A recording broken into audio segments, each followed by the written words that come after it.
¿Por qué escuchar en mono?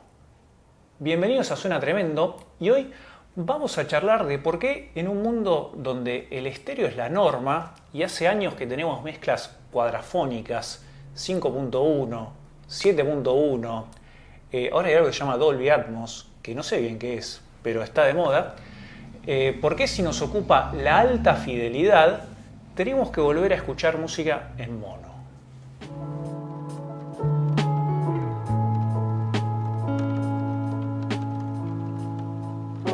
En primera instancia tenemos que situarnos allá por la década del 50 o 60, donde solamente existían las grabaciones en mono y aparece por primera vez o comienza a aparecer las grabaciones en estéreo. ¿Y qué ofrecía el estéreo? ¿Cuál era su gran ventaja y diferencia con el mono?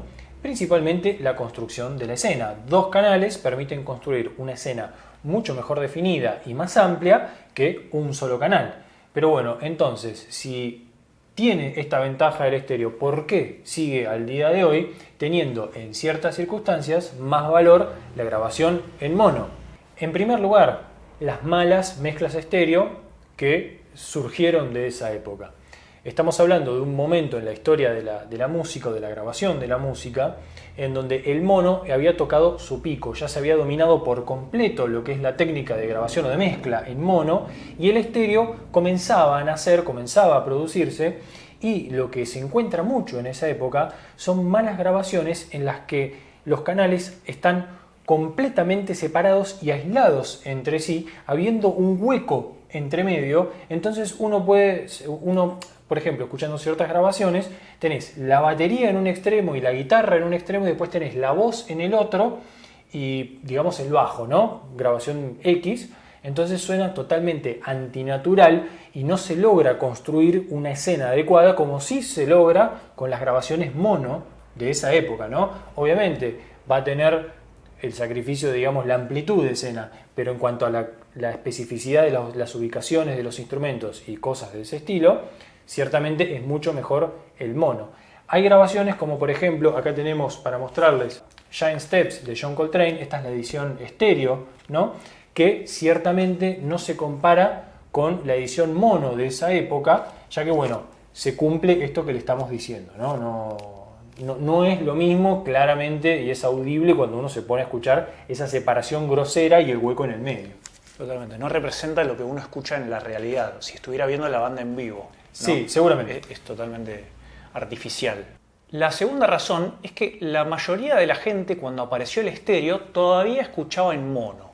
La radio, que era el medio de difusión estrella de la época, pasaba música en mono y la gente iba actualizando poco a poco su equipo de mono a estéreo. Entonces, como resultado, las bandas y los productores le ponían muchísima más atención a la mezcla mono, que era la que iba a escuchar la mayoría de la gente, la que iba a pasar la radio, que a la mezcla estéreo, que es como si hoy, no sé, una banda graba un disco y está con la lupa en la mezcla estéreo y la mezcla, no sé, 7.1 claro, la hace otro. Total, la mezcla 7.1 no la va a escuchar nadie. No. O por lo menos nosotros no. Pero entonces eso quiere decir que hay ciertas decisiones creativas que solo están en las mezclas mono. Por ejemplo, tenemos acá Sgt. Pepper Lonely Hearts Band de los Beatles, donde hay un tema que es Fixing a Hole, que Paul McCartney pidió que aceleren un poco la toma y eso solo se cumple en la mezcla mono. En la mezcla estéreo no está. Está a la velocidad que fue grabado, no a la velocidad que quería Paul McCartney que lo aceleren. Entonces, si estamos escuchando en mono, incluso una grabación del 67, ya bastante avanzados los 60s, estamos escuchando algo que nunca se dijo en la historia de la audiofilia, amigo. Estamos escuchando lo que el artista quería que escuches, claro, ¿no? Un cliché con el que nos pueden vender muchas cosas. Y en este caso estamos vendiendo un mono, ¿no? Y yo lo compré, por supuesto. Otro ejemplo lo podemos encontrar en el álbum blanco de los Beatles, específicamente en el tema Back in the USSR, que el avión en ese tema entra un poquito más tarde, o sea, entra a diferente tiempo, tanto en la versión estéreo como en la mono, ¿no? Muchas veces lo que ocurre directamente, que bueno, hablábamos hace un ratito, es que directamente usan tomas diferentes para una versión que para la otra, o sea, no es la misma toma esencialmente termina no siendo el mismo disco, ¿no? En muchos aspectos. Entonces, bueno, eso para mucha gente es muy importante.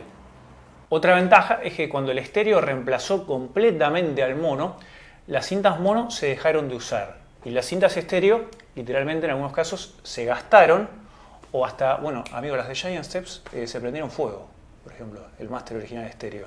Así que todo lo que salga estéreo ahora es de una copia de segundo plano y las cintas mono, hasta hace unos años, estaban intactas. De los Beatles, de jazz, un montón de grabaciones de esa época. Claro, hacía 50 años que no se usaban, entonces si ustedes compran una edición mono de ahora, ya sea analógica o digital, un Super Audio CD o una descarga, la cinta tiene menos desuso y estuvo más cuidada, por decirlo de alguna manera. ¿Se puede decir que es más audiófila? Si la cinta cuando se pasa muchas veces se gasta, claro, sí.